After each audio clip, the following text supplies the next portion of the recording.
बच्चों, आज के इस वीडियो में हम विराम चिन्हों के बारे में जानकारी प्राप्त करेंगे।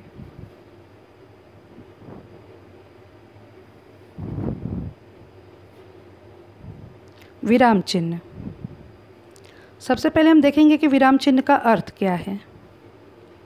रुकना या ठहरना किसी वाक्य को लिखते अथवा बोलते समय बीच में थोड़ा रुकना पड़ता है, जिससे भाषा स्पष्ट, अर्थपूर्ण एवं भावपूर्ण दिखती है।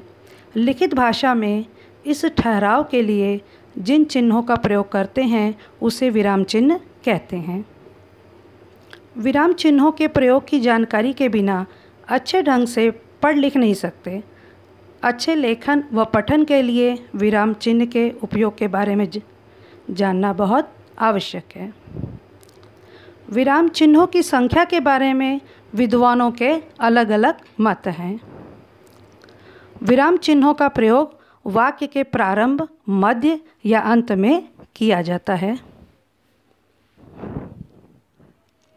अल्प विराम। किसी वाक्य को लिखते समय जहाँ पर थोड़ी देर रुकना पड़े, वहाँ अल्प विराम के चिन्ह का प्रयोग हम करते हैं। अर्थात किसी से बातचीत करते समय या कुछ लिखते समय बहुत सी चीज़ों को एक साथ बोलते या लिखते हैं तो उनके बीच में अल्प विराम चिन्ह का प्रयोग करते हैं, जिससे वाक्य ठीक तरह से समझ में आ जाए। अब हम इसका एक उदाहरण देखेंगे।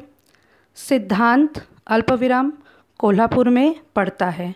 सोनी अल्प विराम का चिन्ह है, जरा मेरी पुस्तक देना। दीपक अल्प विराम, मैं और प्रमोद दर्शन करने गए थे। अर्ध विराम।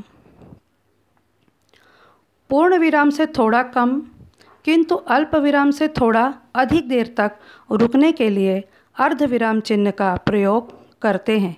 अर्थात एक वाक्य या वाक्यांश के साथ दूसरे वाक्य या वाक्यांश का संबंध दिखाने के लिए अर्ध विराम चिन्ह का प्रयोग हम करते हैं। तो उदाहरण के रूप में हम देखेंगे बच्चों, वह सो गया अर्धविराम, मैं अपना स्थान ग्रहण करूँगा। दूसरा उदाहरण, कल होली है अर्धविराम, खूब मज़े करेंगे। सूर्यास्त हो गया है अर्धविराम, अब घर चलो। तो देखा बच्चों किस तरह से हम अर्धविराम का प्रयोग कहाँ पे करते हैं। अब हम बात करते हैं पूर्ण विराम की। जब कोई वाक्य पूर्ण रूप में लिख लिया जाता है, तब उस वाक्य के अंत में पूर्ण विराम चिन्ह लगाया जाता है। पूर्ण विराम का प्रयोग प्रश्न सूचक और विस्मयादि सूचक वाक्य के अतिरिक्त सभी प्रकार के वाक्यों के अंत में किया जाता है। उदाहरण के तौर पर, बच्चे विद्यालय से आ गए हैं पूर्ण विराम। राधिका बस से घर जाएगी पूर्ण विराम का चिन्ह लगा है वहाँ पे। यह दीपा की पुस्तक है, अंत में जो चिन्ह है वो पूर्ण विराम का चिन्ह है। योजक चिन्ह। दो शब्दों के बीच आपसी संबंध प्रकट करने के लिए तथा उन्हें जोड़कर लिखने के लिए योजक विराम चिन्ह का प्रयोग हम करते हैं। उदाहरण के तौर पर, यह राम बलराम की मूर्ति है। राम और बलराम के बीच में जो चिन्ह लगा है उसे हम योजक चिन्ह कहते हैं। दूसरे उदाहरण, लड़के यहाँ वहाँ घूम रहे हैं। यहाँ वहाँ के बीच में जो चिन्ह है वो योजक चिन्ह है। वह खेत में रात दिन काम करता है। रात और दिन के बीच में बच्चों जो चिन्ह है वो योजक चिन्ह है। कोष्टक चिन्ह।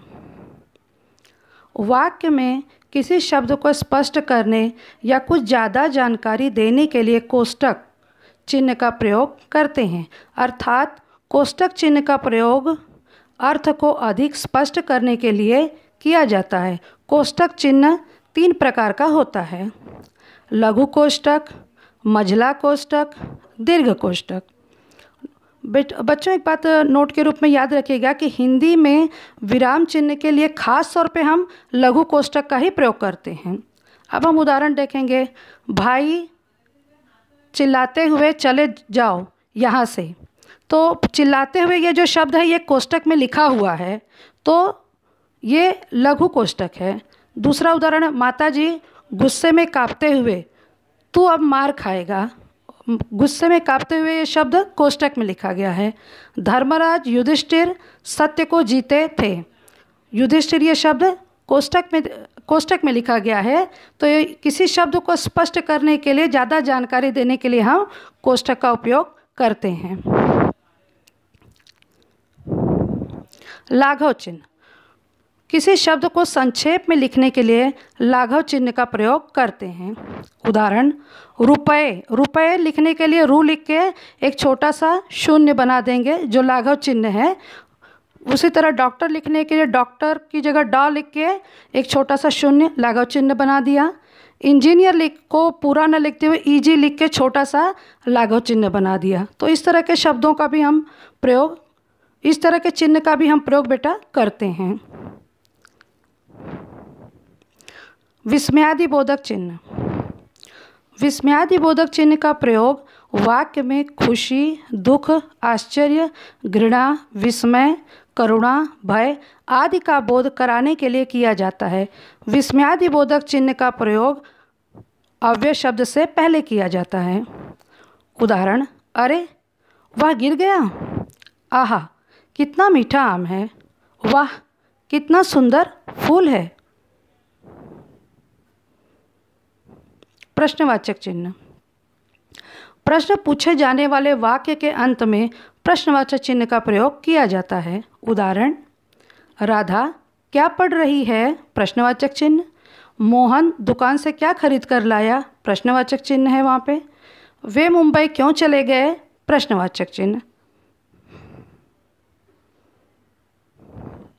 उद्धरण चिन्ह, किसी लेखक, कवि या महापुरुष की कही हुई बात को ज्यों का त्यों लिखने के लिए उद्धरण चिन्ह का प्रयोग हम करते हैं। बच्चों, उद्धरण चिन्ह दो प्रकार हैं, इकहरा उद्धरण चिन्ह और दोहरा उद्धरण चिन्ह।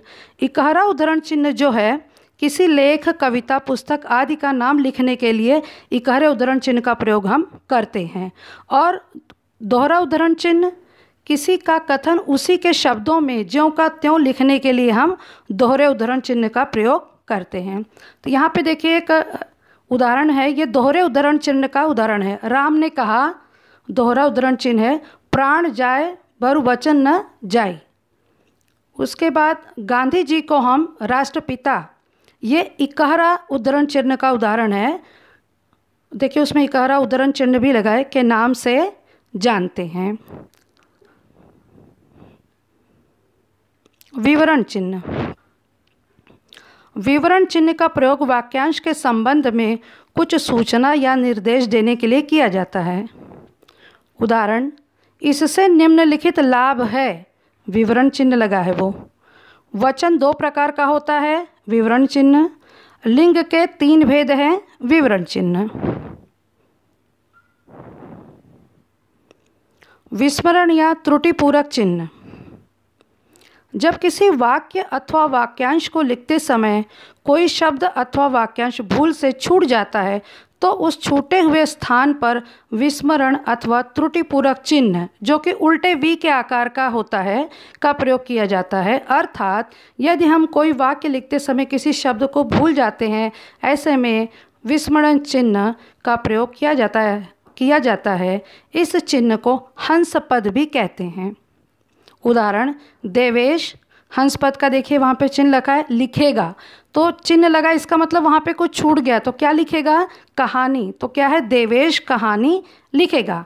इसी तरह दूसरा वाक्य है पूनम, फिर लिखा हंस पद का चिन्ह बनाया हुआ है, में रहती है, तो कहाँ रहती है, तो पूनम पेरिस में रहती है। तीसरा इसी तरह उदाहरण है, बच्चे क्रिकेट खेलने में बहुत, वहाँ पे त्रुटिपूरक चिन्ह लगा है, इसका मतलब कुछ छूटा हुआ है, तो बच्चे क्रिकेट खेलने में बहुत अच्छे हैं। समझ गए बच्चों कि हम विस्मरण चिन्ह का उपयोग कहाँ पे और किस प्रकार करते हैं। अब है पुनरुक्ति सूचक चिन्ह। पुनरुक्ति सूचक चिन्ह का प्रयोग ऊपर लिखे गए वाक्य के किसी अंश को दोबारा लिखने से बचने के लिए किया जाता है। उदाहरण के तौर पर, माना कि 8 शर्ट का विक्रय मूल्य 1800 रुपये है। अब हमें नीचे भी वही शब्द लिखना है, तो वहाँ पे वही शब्द न लिख के हमने पुनरुक्ति चिन्ह का प्रयोग किया। जैसे तो 2 शर्ट का मूल्य, विक्रय मूल्य कितना होगा, तो बार बार उसी चीज़ों को लिखना न पड़े इसलिए हम पुनरुक्ति सूचक शब्दों चिन्ह का प्रयोग करते हैं। निर्देशक चिन्ह।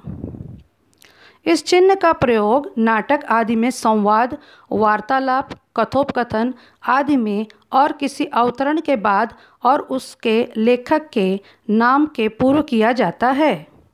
उदाहरण, तुलसीदास ने कहा, उसके बाद जो चिन्ह है वो निर्देशक चिन्ह है बच्चों, परहित सरिस धर्म नहीं भाई। डॉक्टर ने कहा, निर्देशक चिन्ह, हमें स्वच्छता का ध्यान रखना चाहिए।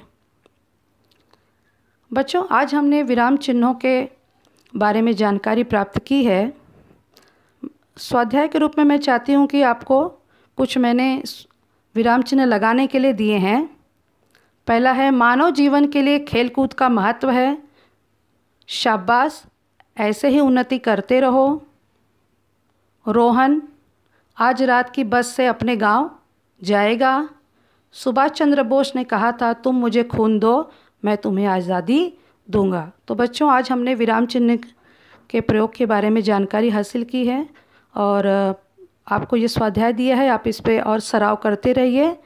अगली बार हम फिर मिलेंगे किसी नए विषय के साथ। धन्यवाद।